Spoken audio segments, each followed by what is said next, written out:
l'impression, pas forcément pour nous ici, mais d'un regard extérieur, que le petit monde de la Ligue 2 a changé un peu son regard ces derniers jours sur le Pau FC avec cet enchaînement de 3 victoires. Est-ce que tu vois ça comme un danger? Est-ce que le plus dur commence? Ouais, le plus dur commence toujours. Donc effectivement, on est sur une période où les résultats sont présents. Donc il faut rester lucide, rester mesuré et faire en sorte effectivement que le regard des autres sur nous puisse changer. C'est quelque chose de légitime par rapport à nos derniers résultats, mais ça ne doit pas nous empêcher de savoir d'où on arrive et où on veut aller. Donc c'est dans mon rôle aussi de permettre au groupe de rester mesuré sur le plan émotionnel, quoi, voilà. On n'a rien fait d'exceptionnel, hein. On est juste sur un début de saison où les résultats sont positifs, où il y a des contenus qui sont intéressants, d'autres moins intéressants. Et donc, je répète ce que j'ai dit au départ, c'est-à-dire que l'objectif, c'est de faire progresser ce groupe et cette équipe. S'imposer, enchaîner les victoires, c'est une bonne chose. Bien sûr. Les observations des entraîneurs adverses après les matchs contre vous, qui sont très positives, est-ce que c'est ça ta plus belle récompense? C'est toujours agréable, même si c'est rare qu'un entraîneur dise qu'on est complètement nul. Voilà, donc après, pareil, il faut rester mesuré, être conscient qu'on fait effectivement des bonnes choses, mais pour ça, il faut qu'on soit pied au plancher, quoi, en permanence. Le groupe, il faut qu'il soit en permanence pied au plancher. Il faut faire en sorte, dans notre petite bulle là-bas au centre d'entraînement, de canaliser certaines choses, mais voilà, il faut rester. La sérénité, c'est un mot important, quelle que soit la situation. Dans des situations difficiles, il faut rester serein et rester dans l'objectif fixé. Et pareil, dans les moments un peu plus fastes, faire en sorte pour qu'ils continuent de mettre les ingrédients qu'on a mis depuis le début de saison et surtout pas en mettre un peu moins. Parce que là, ça serait vraiment le piège. Clermont, c'est pas le Red Star? Clermont, c'est pas le Red Star, c'est Clermont, une équipe qui a souffert l'année dernière, qui s'est appuyée sur les garçons qui ont terminé de très belle façon la saison avec un nouveau duo de coach qui a perduré. Et, ils font des très bons matchs. Alors, on connaît quelques joueurs là-bas à Clermont, puisque Kenji a signé là-bas cet été. On connaît bien Henri Cévé. On sait que c'est une équipe de qualité avec des joueurs au milieu qui ont la possibilité d'avoir une très bonne maîtrise du ballon. Une équipe qui, dans l'organisation, sera certainement différente de ce qu'on a pu connaître la semaine dernière à Rodez, ne serait-ce que sur le plan tactique. Donc, on prépare ce match comme on prépare les autres, en faisant en sorte d'analyser les points forts et les axes où on peut appuyer pour être performant. Mais le plus important, c'est que nous, on soit dans nos dispositions défensives et offensives. Quel axe d'amélioration t'identifies après 8 journées? Le réalisme, on se crée beaucoup d'occasions, on faisait en sorte, le dernier match, c'est un exemple de ça, c'est-à-dire que c'est un match où, alors je suis très satisfait du contenu, mais on aurait pu se mettre à l'abri avant et donc faire en sorte d'être encore plus réaliste dans le ratio occasion créée, but marqué. Tu sens que les adversaires s'adaptent aussi avec des prises à deux? Oui, enfin, les adversaires font exactement, enfin pas exactement, mais font beaucoup de choses similaires à ce qu'on peut faire nous par rapport aux forces de l'adversaire. Donc ils doivent appuyer sur certaines de nos qualités et ils ont analysé aussi nos faiblesses comme chaque semaine. Donc l'idée c'est d'installer le rapport de force dès l'entame de match, faire en sorte d'être proactif et continuer à faire du jeu, à être en capacité de bien défendre, parce que pour faire du jeu, il faut qu'on soit en capacité collective de bien défendre. Et encore une fois, les ingrédients sont importants. Est-ce que c'est important pour toi d'avoir un groupe élargi par rapport à ton style de jeu qui peut être énergivore avec beaucoup Alors, de déplacements? le groupe n'est pas élargi. Le groupe est cohérent sur le plan sportif, c'est-à-dire qu'il n'y a pas forcément une dizaine de joueurs cadres. Voilà, donc ça permet de mettre de l'émulation et ça envoie un signal aux joueurs qui pensent en mettre un peu moins dans la semaine. Et, on ne pourra pas accepter ça dans ce groupe-là. Donc l'idée, c'est de se servir de cette émulation et de cette concurrence pour que l'équipe performe. Je le répète, on a utilisé 17 joueurs sur les 3 matchs et il y a 20 joueurs qui ont été utilisés. Donc 17 joueurs qui ont démarré les matchs sur les 3 dernières journées et 20 joueurs qui ont été utilisés. C'est bien d'avoir un groupe homogène. Voilà, c'est important que le groupe soit homogène et faire en sorte que chaque fois qu'il y a un joueur qui est amené à démarrer ou à terminer les matchs, qu'il soit dans les capacités à pouvoir faire la différence et à pouvoir amener sa pierre à l'édifice du collectif. C'est une évolution par rapport aux dernières années? Non, pas forcément l'année dernière, à cette période-là où on avait des séries de matchs, il y avait beaucoup de joueurs qui avaient été utilisés. Donc on le met moins en avant parce que l'année dernière, ces séries de matchs, on n'a pas connu des résultats forcément positifs, même si on avait bien commencé de mémoire à Guingamp. Derrière, on a eu des moments un peu plus difficiles, mais on s'était appuyé aussi sur, pas la totalité, mais la quasi-totalité du groupe. Après, on met en avant ça quand les résultats sont positifs, mais quand les résultats sont négatifs, on s'appuie aussi sur un groupe. Et dans les moments plus périlleux de la saison, on s'appuiera aussi sur ce groupe. Tu avais parlé sur BIN de faire le père fouettard.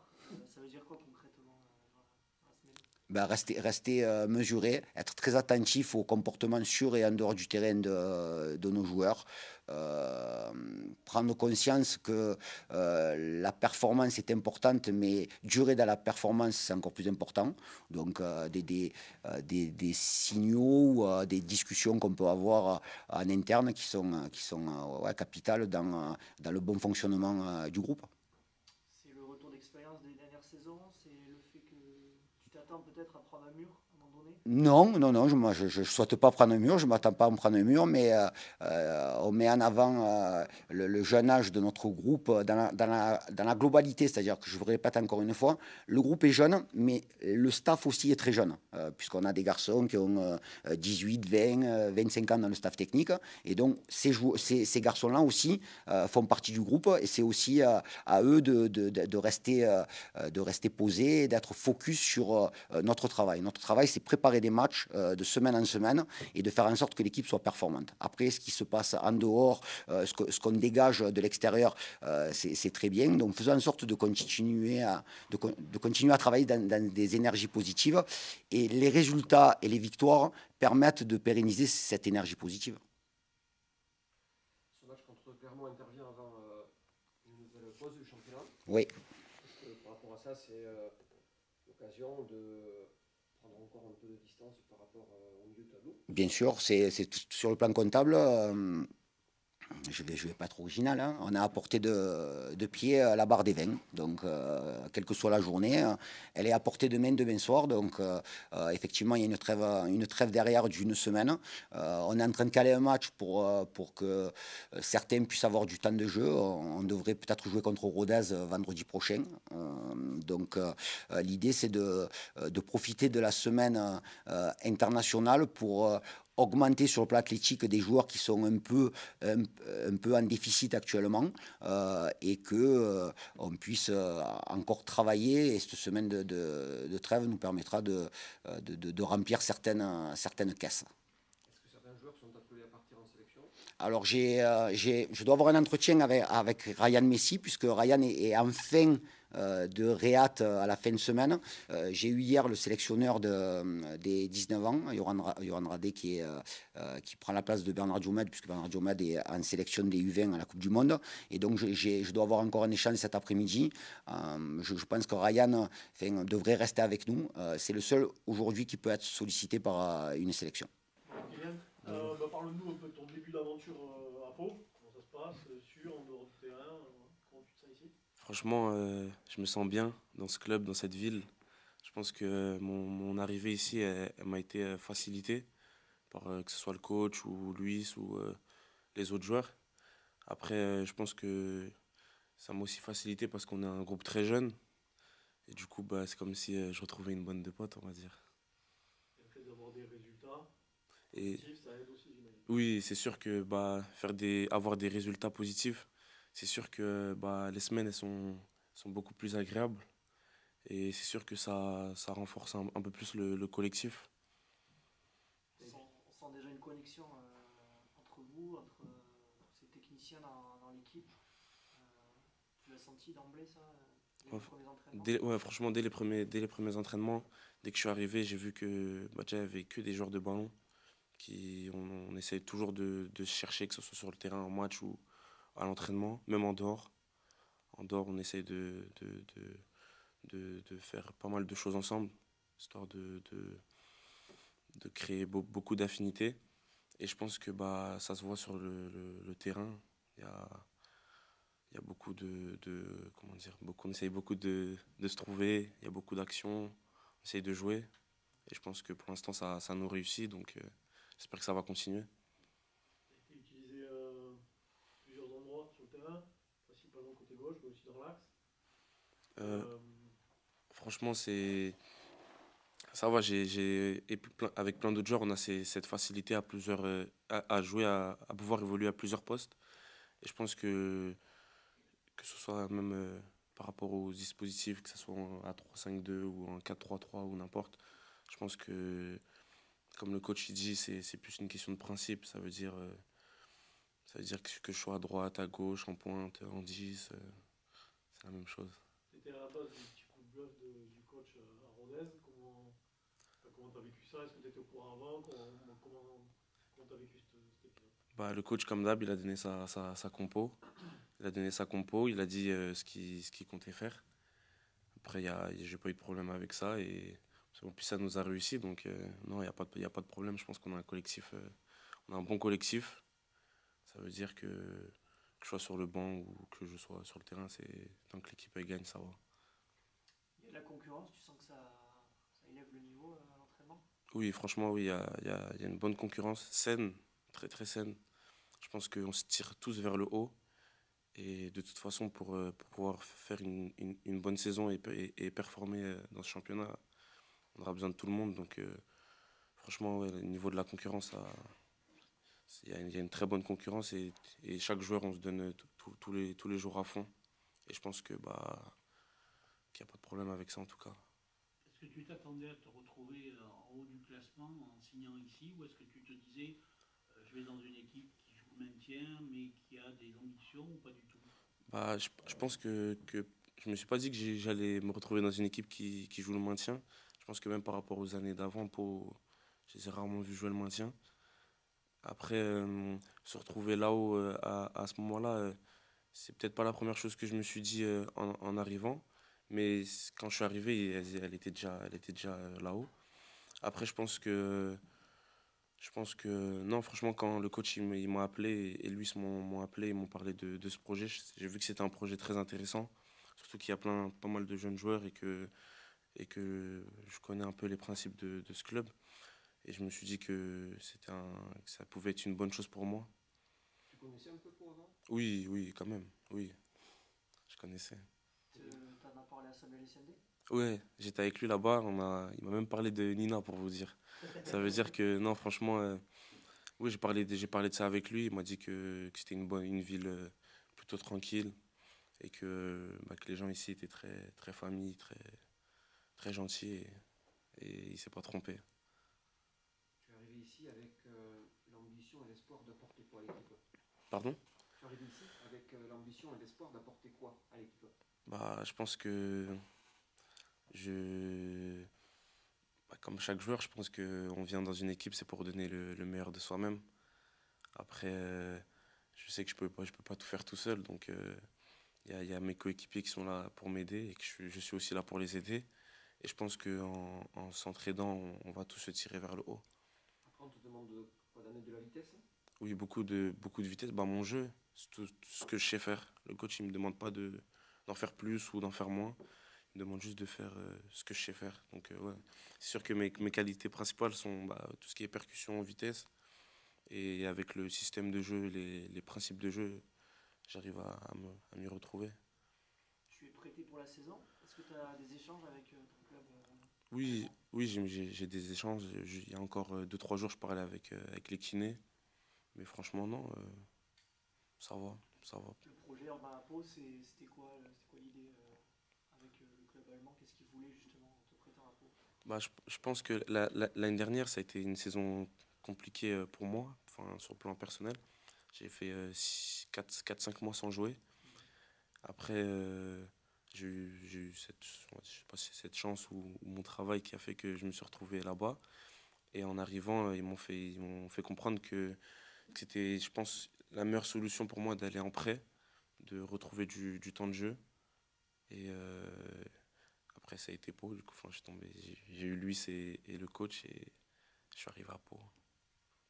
Tu es très jeune, mais tu as quand même déjà beaucoup d'expérience. Comme je disais à l'entraîneur, j'ai l'impression que cet enchaînement de 3 victoires, il a changé un peu le regard du petit monde de la Ligue 2 sur le Pau FC. Est-ce que tu estimes que c'est un danger, que ça peut être que le plus dur commence?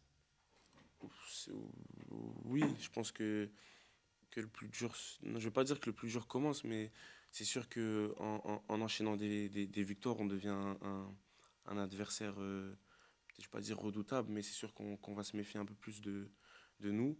Les matchs seront peut-être un peu plus compliqués, un peu plus difficiles. Mais après, je pense que c'est le foot, hein. Il y a pas. Je pense que c'est toutes les équipes après préparent les matchs de la même manière. Donc, je ne saurais pas dire si c'est un danger, mais si c'en est un, bah, que c'en soit un. Le coach a parlé qu'il allait être le père Fouettard dans le groupe dans la semaine. C'est-à-dire qu'il allait un petit peu vous maintenir en éveil. Ça veut dire quoi concrètement Bah, je pense qu'on est une équipe assez jeune. Peut-être qu'à certains moments, on peut peut-être manquer un peu de maturité ou je pense qu'on est là pour apprendre dans tous les cas.